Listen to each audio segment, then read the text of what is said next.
युवालक्ष times, अचूक बातमी, सामान्य जनतेच्या हक्कासाठी, न्यायासाठी लढणारे बातमीपत्र। देशाचा विकास हाच आमचा ध्यास।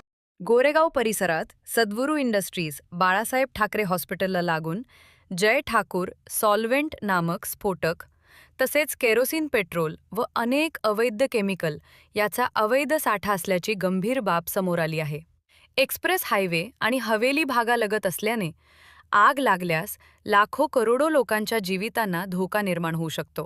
2 वर्षांपूर्वी रामनगर येथे अवैध तेल माफियांचा साठा असलेल्या ठिकाणी भीषण आग लागली होती, ज्यामुळे मोठी हानी झाली। त्यावेळी जय ठाकूर यांच्यावर कारवाई झाली होती, परंतु आता पुन्हा तोच प्रकार सुरू असल्याचे दिसते। अवैध साठेबाजी चालू असताना अन्न व नागरी पुरवठा विभाग, पोलीस प्रशासन आणि स्थानिक अधिकाऱ्यांची भूमिका संशयास्पद आहे। ज्या कारणाने अन्न प्रशासनाची साठेलोट आहे हा प्रश्न पडत आहे।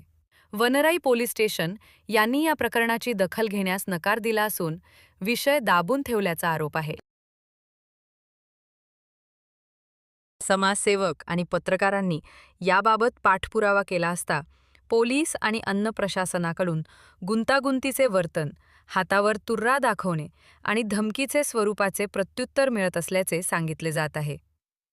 पोलिसाचे कार्य संशयित कर्तव्यात कसूर आढळून येणाऱ्या अधिकाऱ्यावर कारवाई करणार का? मुख्यमंत्री देवेंद्र फडणवीस यांना हा सवाल।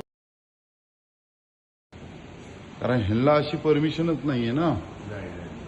एवढं मोठं तुम्ही रॉकेल इथे ठेवताय आणि हे काय बोलतात की आम्ही ऑइल पेंटचा असतो ना, ऑइल पेंटचं हे आम्ही करतोय, ते असं त्यांची म्हणणं आहे। ऑइल पेंटचं आम्ही ह्याच्यामध्ये हे करतो, पण हे ऑइल पेंटचं नसून हे केरोसिन आहे आणि हा स्फोटक असल्यामुळे एवढ्या जागी तुम्ही एका जागी ठेवू शकत नाही। बोलो 112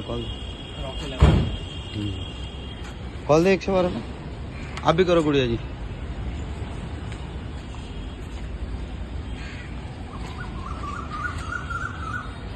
कहाँ जाता है ये ऑयल?